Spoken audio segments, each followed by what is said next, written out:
million.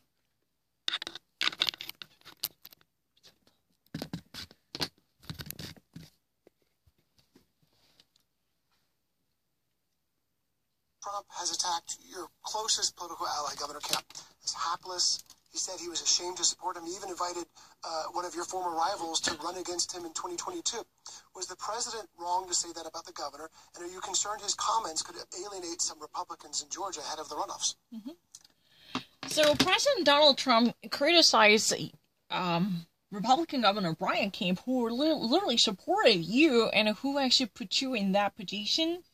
He called him hapless.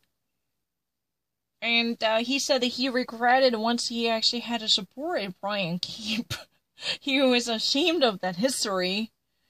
So even actually he urged your former rival to run against Brian Kemp. President Donald Trump urged Senator Kelly Loughlin's political interest in a rival to run against the current incumbent governor of the state of Georgia, Brian Kemp, from the Republican Party. He actually said that he really regret that he once supported this shameless and hapless, stupid person. So do you actually feel that this type of division in your party would actually discourage some people from coming out to support you? Do you actually fear that this type of internecine fratricide would steal some of the votes away from Republican Party? This would have created deserters who might actually betray you and David Perdue out of frustration that Brian Kemp would not be supported as a legitimate governor. There could be certain traitors who might decide to leave the Republican Party Donald Trump base out of frustration that the current Georgia government is not being supported by President. Or do you fear any type of division in the Republican coalition because of the sectarian violence per se, especially negatively affecting this two Senate runoffs in January? Do you fear that? What do you think about it? Well, the president has the right to pursue every legal recourse to make sure that this was a free and fair election in Georgia. And we know that these audits have turned up thousands of votes that were initially uncounted. And I've called for a signature audit. And the buck stops with the Secretary of State. He has to run an election that Georgians trust, because everything's at stake on January 5th, the future of the country. We can take the path of supporting the American dream, of standing the economy back up and getting through this virus together, or we can take the path of socialism that radical liberal Raphael Warnock wants to bring to our country, increasing our taxes, taking away the private insurance that you get at your jobs and replacing it with government-run health care, turning your doctor's office into the DMV. He would open our borders, grant amnesty, give free health care to illegal immigrants. None of that will help us solve this pandemic and get the economy back on its feet and get kids back in school. And I'm not going to stand by and be lectured by someone that has not done anything for Americans during this pandemic. But was the president wrong when he... She's been very nasty, to tell the truth. So in the first place, her message is this, her message gets repeated. This is her refrain. Let's try to actually call it a refrain. So whenever there's a chance, she's going to sing this lyric. What's that? President Donald Trump has every right to pursue and rely on legal recourse. There are already 2 audits conducted in which he actually dig deeper into the trove to find thousands of uncounted votes. These, what she calls signature votes. If there were to be any type of proper signature matching, there had been a better representation of a ballot. But these initial ballots were discounted because there had been no proper accounting. For that reason, every responsibility lies in the hands and the laps of State Secretary of State Raffenberg should truly bear the cross. The buck stops there. He should be charged with the uttermost responsibility to secure the proper election procedure in which Georgians can properly trust. That's the real problem. If you ever actually support a Reverend Warnock, he would actually turn doctor's office just like the DMV office. That means that there would be chaos. Everyone would be yelling, and they should actually wait forever and more to have one's case heard. This type of chaotic circumstances because of the radical socialism. That would be envisioned by the Reverend Warnock. He is a radical liberal Warnock. Don't forget that. If you ever actually vote for him, he would allow the takeover by the socialism, which would hike up taxes on behalf of illegal immigrants and undocumented workers by having this expanded coverage for them, while minimizing benefits that would be enjoyed by legal and law-abiding U.S. citizens. He would actually he would like to change the color of the state of Georgia by inviting radical elements who do not actually share this common sentiment and sense with this system. Do not actually vote for him, because this would be the beginning of the end of the system you and I used to know. Even though those two messages would be somewhat conflicting, Senator Kelly Loeffler really wants to embrace those two conflicting issues. In the first place, to improve the sanctity of our democracy, President Donald Trump's fresh efforts can be very appreciated, because he's the one who's been tackling the flaw existing in our system. Because of that, we somehow managed to conduct 2 different audits that allowed the discovery of at least thousands of votes according to her beliefs. This type of efforts has somehow improved the transparency and the quality of our democracy. For that reason, his ongoing battle against the 250 more different cases, more of 250 different cases can be reasonably tolerated, because he has every reason and right to redeem his rights by resorting to legal recourse. That's a fine. This is a final resting place. When you actually get stuck in a rut, you can finally find refuge in our legal system, allowing you to challenge the validity of this election results. That's acceptable. So do not actually blame him for being a bully, because his efforts could make contribution to our democracy safer and much more relatable, because of this audit separately conducted approximately about 2 times can help us to round up thousands of uncounted and unaccounted for ballots. These she calls signature ballots, because if we had to actually track down more of a signature matching in a proper sense, and that way this type of leakage would have never have occurred. There could be much more, perfect combination and matching between signature and ballots. Then there had to be a much, recognizable policy. This is really the key feature called the signature ballots. But if you ever actually vote for Reverend Warnock, he would be a stooge of the big liberal capital. He would have no choice but to follow the federal government and shapeless Leviathan controlling the system. He would have silenced your voice in compliance with the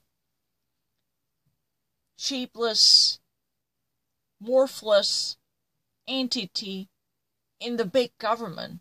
The deep state will penetrate into every corner of Georgia.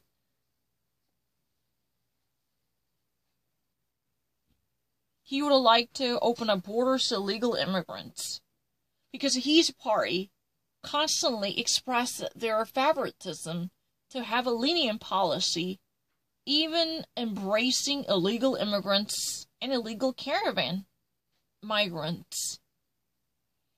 This type of a waste can be prevented, and that way we can help more of a legal Americans struggling with poverty.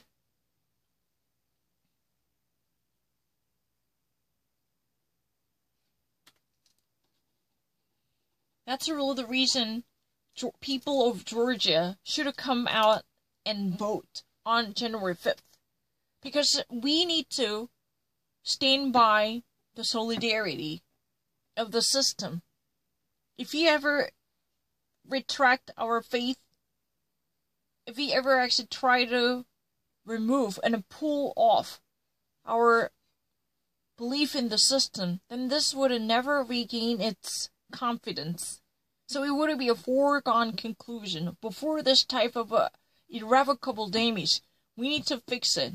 If you ever actually seen this senator to the Congress, then she would work on fixing and repairing the program within the boundary of the tradition, while opening up eyes and ears to people in Georgia. The interstate politics matters most. People living in the state of Georgia would always have a priority. Those people marginalized in our society by being part of this southern state, they should be heard. If you ever give our control to Democrats by electing this proxy of the liberal radicalism, he would eventually smother the voice of Georgians using a propagandic mechanism, spreading and propagating the tissues of lies. That would be a verbal lie fabricated by radical liberals who would like to game the system. In that way, they can socialize the nation and to suppress a free competition. They would like to deny what makes this country great. That's really their argument. If you ever think about the government-controlled healthcare system, then they would receive more premiums from average people, because they would like to offer medical services to illegal immigrants or non-justifiable, undocumented residents who had no connection with the society, who had no paper to legitimize their status. They would also receive the very crown jewels of our medical system. And that's a problem, because that burden would be shared and shouldered by law-abiding citizens living in Georgia. And if you ever actually seen Democrats, one more Democrat to the Congress, then they would massively work on this ambitious project called the Green New Deal, which would be nothing but a job killer. They would bring down the closure of factories and plants. No more factory floor in Georgia would offer jobs. No more people would actively be involved with the life-supporting productions, because their tougher regulations on emissions would eventually shut down all different operations of a chemical or manufacturing plants in the state of Georgia. And the more farms are likely to also be regulated because of the carbon emissions and the fertilizers.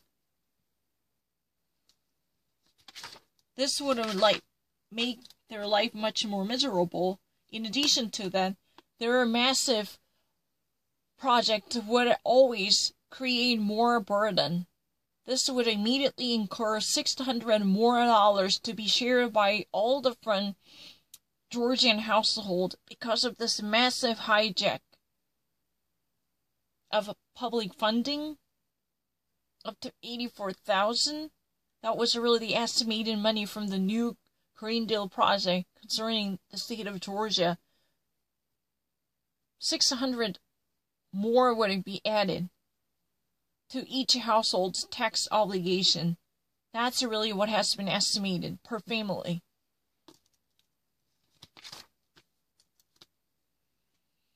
If you ever actually vote for me, I would like to stand up for every possible opportunity that would guarantee the proper education by allowing school choice instead of the suppression of a zonal transfer. So anyone who was born into one single zip code, if they ever actually have a one single address, that should never be their last zip code or address. They can easily transfer. If you ever actually born into a poverty-stricken region, but you somehow had a brilliant performance, then you can bring yourself to a different area to flaunt off your academic feat. Because we can afford that type of opportunistic migration, because sometimes people can nurture their God-given talent. That's really her point. She doesn't even actually call it opportunistic, and it's a fine. I don't want to actually call it opportunistic, but there had been a certain problem associated with this type of a zonal transfer in a school choice. I read it from different agenda, but this is a different issue. It's not my opinion. But here, I actually just echoed her viewpoints. I'm not actually, her advocate. I found her very interesting, but she's very bizarre. She's just repeating the same message. She says that if she would be elected, then she would stand up for equality in the system, allowing every Georgian to leave the version of her American dream, so everyone could create and write their own version of fairy tales. They can have their own version of happy endings, because Georgian system would provide a perfect opportunity, whoever you are, by allowing you to attain the school you want to attain. The zonal equality allows a student from the ghettoish slum could easily transfer to proper public school in the suburban community. That's possible. That type of migration would be guaranteed to secure that you would never get trapped in one single zip code. If you ever born from poverty, that would never have you locked up in that misery. That's her argument. There are lots of side effects coming from them, and you could be released from this massive Green New Deal, which you would eventually steal jobs away from the state of Georgia to enrich those bi-coastal Wall Street fat cats and the Silicon Valley moguls. And the millionaires and billionaires.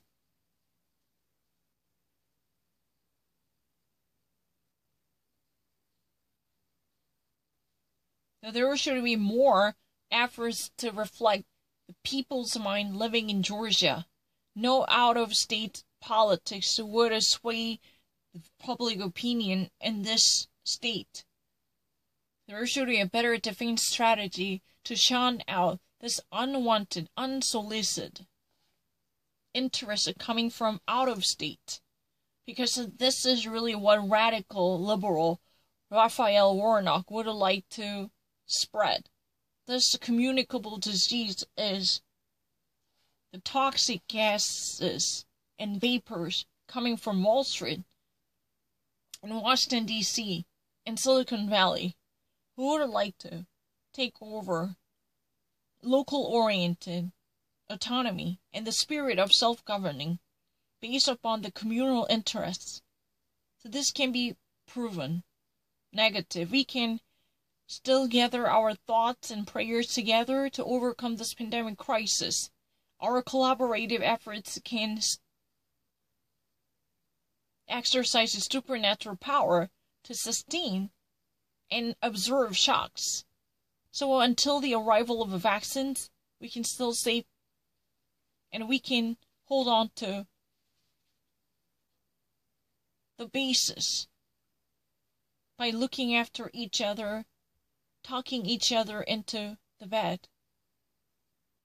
This type of a corporation based upon villages and counties would be possible. But there should be recognition.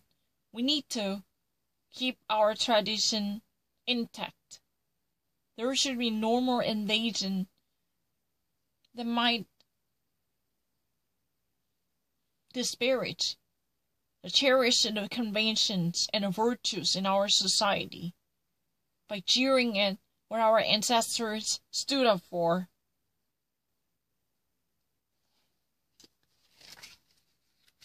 That's her belief. She really wants to literally separate her state from any type of intervention coming from out of state political influence. Right now, Georgia all of a sudden has become one of the hotly contested battleground even after the election. So there were so many people who had no ties or relevance to the state, with the state and to the state, who had no ties with the state and who had no relevance to the state. They would actually visit and they would make a huge circus. This is really kind of a hot spot, not just because of the coronavirus, but because of, such a massive interest pouring into relatively estranged state. So she's been actually afraid. That's vapor-like, shapeless, amorphous, corporate money would swamp the entire autonomy by bribing local election officials or local elected officers, part of the local government, they were supposed to be driven by the autonomy, its sovereignty, but their commitment would be challenged because of this influence. That's what she would like to say. She normally says that Raphael Warner would be nothing but a rubber stamp who would easily hand out yes and yes without proper consideration because he's a yes man and a sycophant, who would easily team up with a power couple in the Democrat, Chuck Schumer and Nancy Pelosi.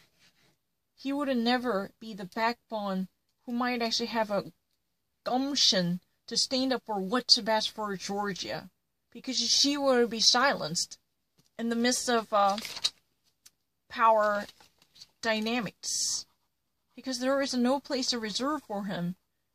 His voice would likely to be stifled and smothered in the wider blanket of a Democrat, driven by their overarching umbrella called socialism and radical left-wing agendas. They would never let people who cherish tradition with the gentle spirit of Georgian would have a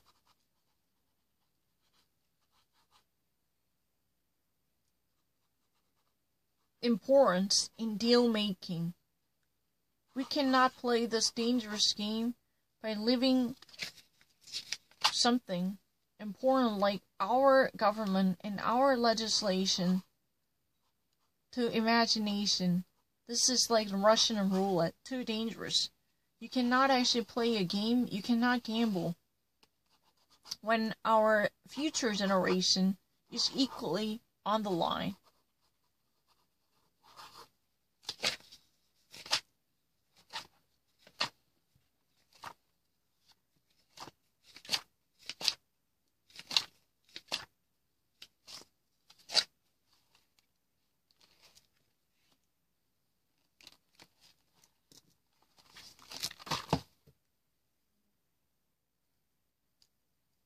Call those governors those remarks.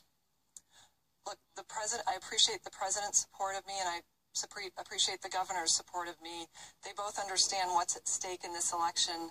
That's why they're encouraging Georgians to get out and vote for David Perdue and myself, because we're fighting for Georgians every single day. We're using our private sector experience to make sure that Georgians get back to work and school and church, while the Democrats play politics, hold up relief, and try to keep our country locked down. That's just wrong. She says that she's just thankful that both the governor and the President Donald Trump supported her.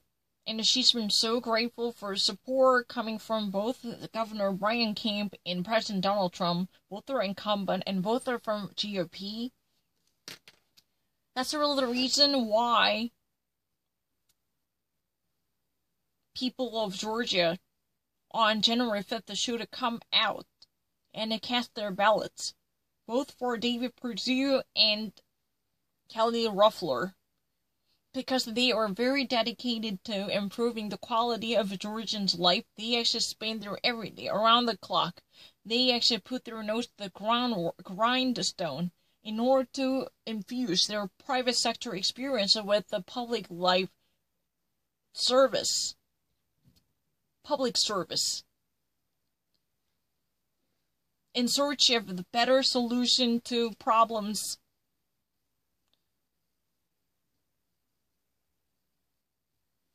worsening the life of Georgians. She says that she is a real person who's been willing to find the best solution while mixing her private sector experience with the public service. She's been willing to learn lessons from her previous experience from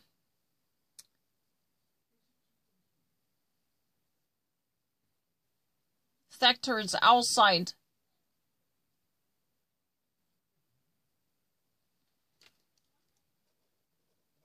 public service,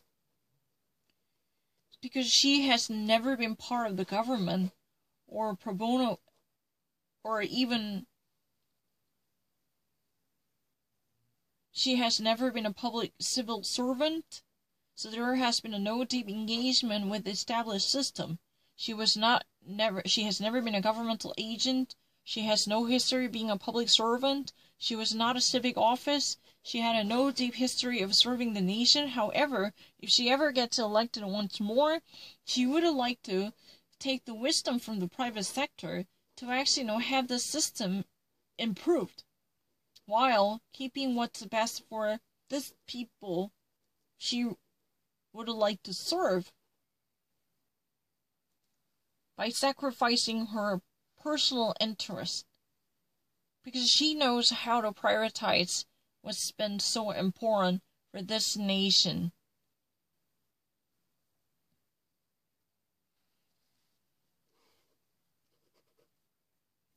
And she also pinpoints the destructive nature of Democrats.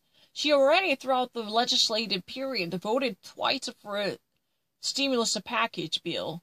However, Democrats rejected this type of proposals more than twice, and Nancy Pelosi finally abruptly accepted her responsibility for having led this bill to tobacco. She acknowledges her liability for this doomed failure of the stimulus bill. However, she's been more corporate-minded to bring about the immediate efficiency. So in that way, people living in the state would immediately pick up payments that might enrich their economic conditions. That's what she wants to see. She says that she already voted for the stimulus package bill. She already said yes for 2 times in support of the immediate stimulus bill. That could help people living in Georgia with a greater opportunity to receive paychecks issued by the federal government. But that type of excessive support was fettered by the destructive obstruction by Democrats. According to her statement, Nancy Pelosi finally, indirectly, recognized her mistakes in blocking this type of legislative work. She could have managed the floor better to have a showcase the proper leadership, but that was not there.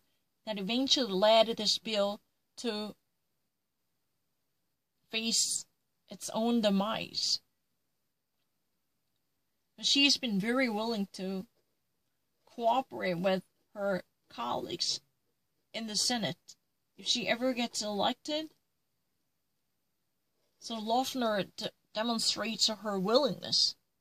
And she doesn't even actually forget that her interest lies deeply in the interests of Georgians.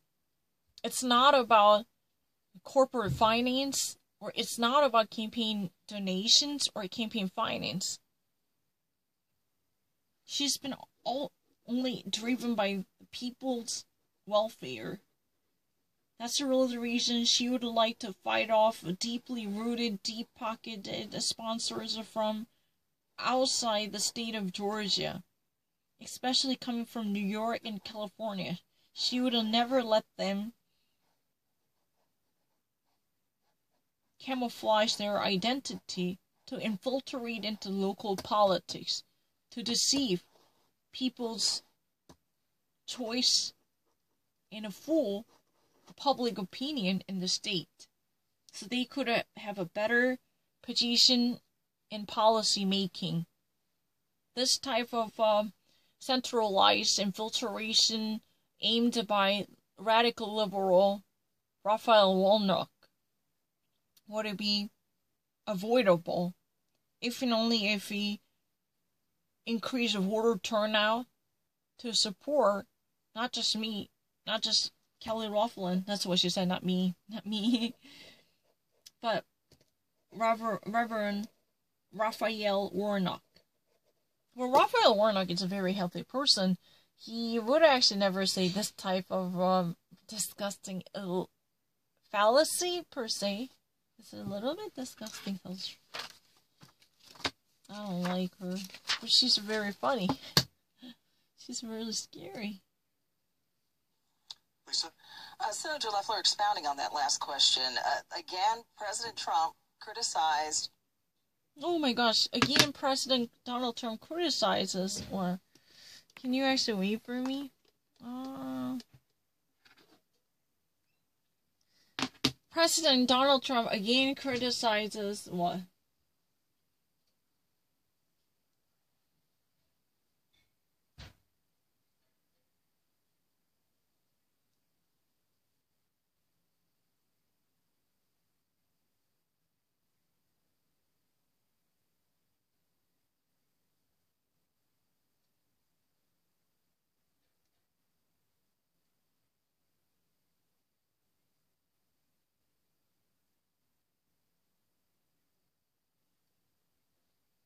Oh my gosh, this is so interesting. Can I actually watch this on YouTube, if you don't mind? I have never watched it. 여기는 진짜 못 봤어요. 와, 진짜 처음 보는데. 너무 재밌다. 어떻게 된 거야? 이거 어딘지 모르는데. 어디야? 나 모르는데. 너무 재밌다. And the U.S. government. I think that's too many people. 이거 아니잖아.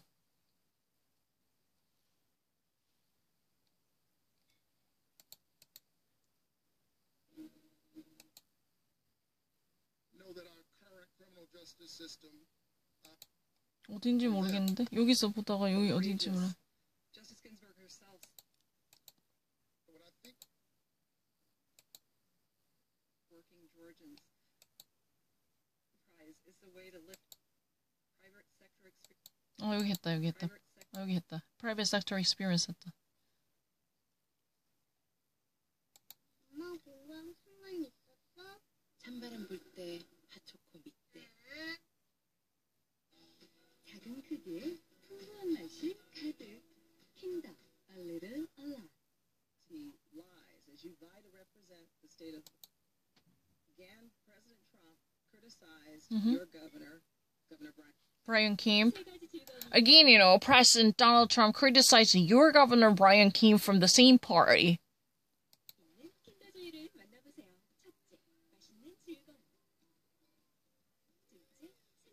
즐거움, 셋째, 함께하는 행복한 시간. 킨더조이와 함께 메리 크리스마스. And Kemp, Governor Kemp appointed you to the Senate. You've criticized the election process as well. So tonight, can you tell us where your loyalty lies? Why to represent the state of Georgia? Is it with Governor Kemp or President Trump?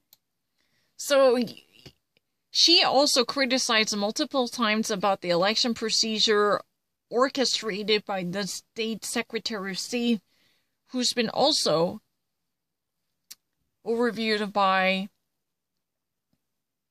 state governor Brian Kemp.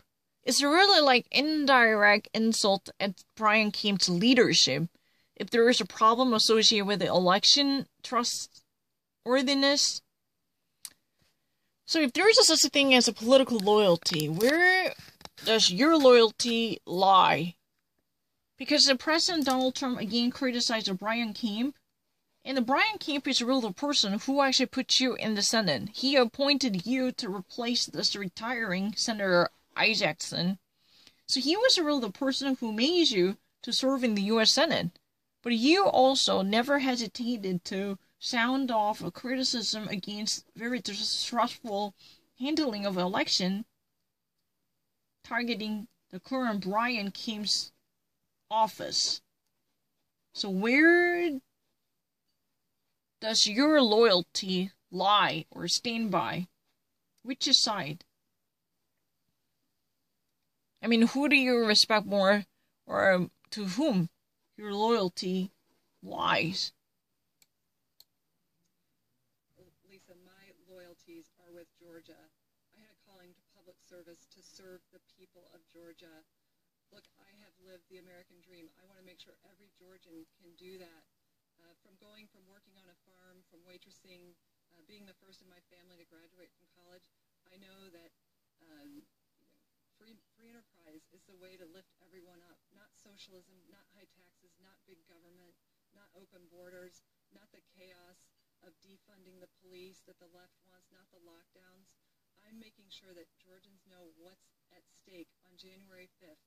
Our way of life right here in Georgia will radically change, as promised by Chuck Schumer. Now we take Georgia, then we change America. That's my number one focus, making sure that Georgians know what's at stake. I've served Georgians every single day. It's been my honor, and I'm going to continue to do that. She said that her loyalty definitely lies in Georgia. She is really called into this office. Her vocation is literally serving the people of Georgia. She's been serving Georgians every single day around the clock. There is no suspension or no interruption when it comes to...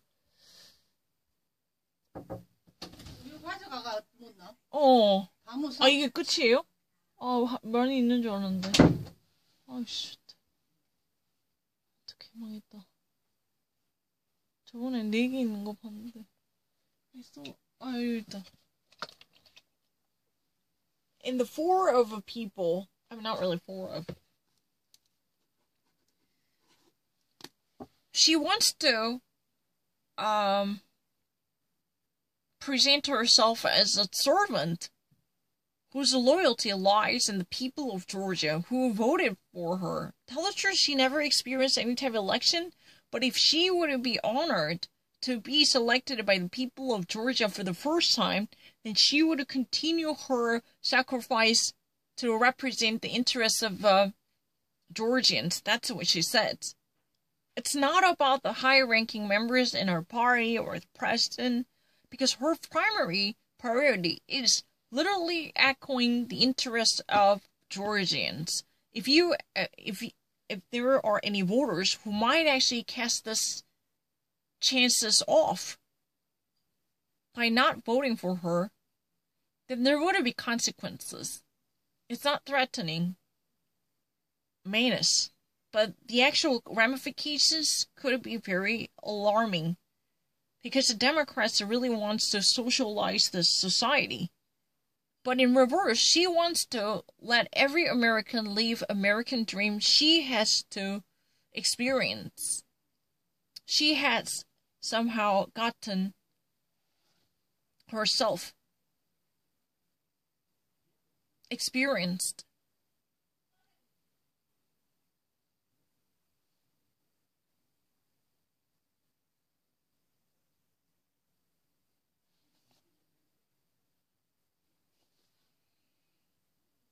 She says that higher taxes will not bring happiness, because that would only toughen up bureaucratic obstacles by discouraging more people from enjoying free market. She believes in a free market and free market economy. Free enterprise and a free market economy would be the two solutions to bringing about more of a wealth that could be shared between all different members in our society, among all different groups in our society. Any type of adoption that might actually hamper the proper progress of economic activities in the name of higher taxes, that would worsen the economic tragedies. Democrats really want to socialize the nation by adopting much more regulated obstacles and impediments that would only slow down the economic procedures, and that could eventually cost American competence and competitivity. The American competence and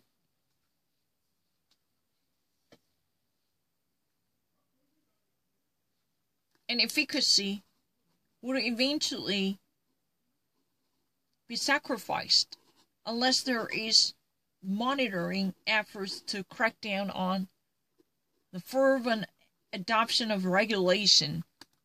I'm so sorry, because there was a certain interruption that was really the reason, but if I ever actually recount what Senator Laughlin said, it's very simple. You need to stand by the free market advocate. This is the only way you can be like me. If you really want to live American dream, I would like to be supporter who would endorse your version. I was the first college graduate in my household. I worked my way through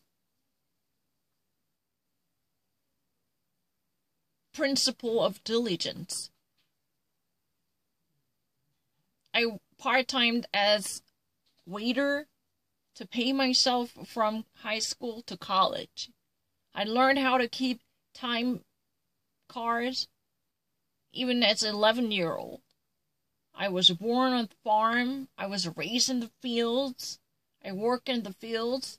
So I know what it is like to be a rural farm worker who appreciates the value of hard work and the virtue of industrious life.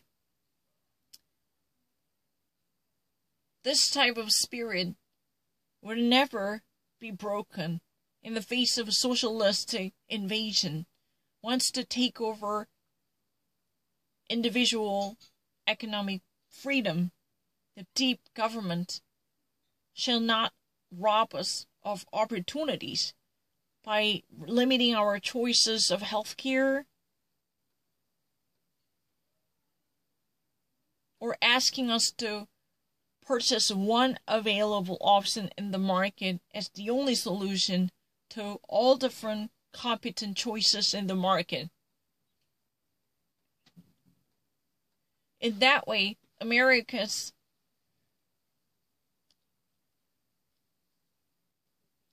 pride in the free market economy would eventually get withered, as its competence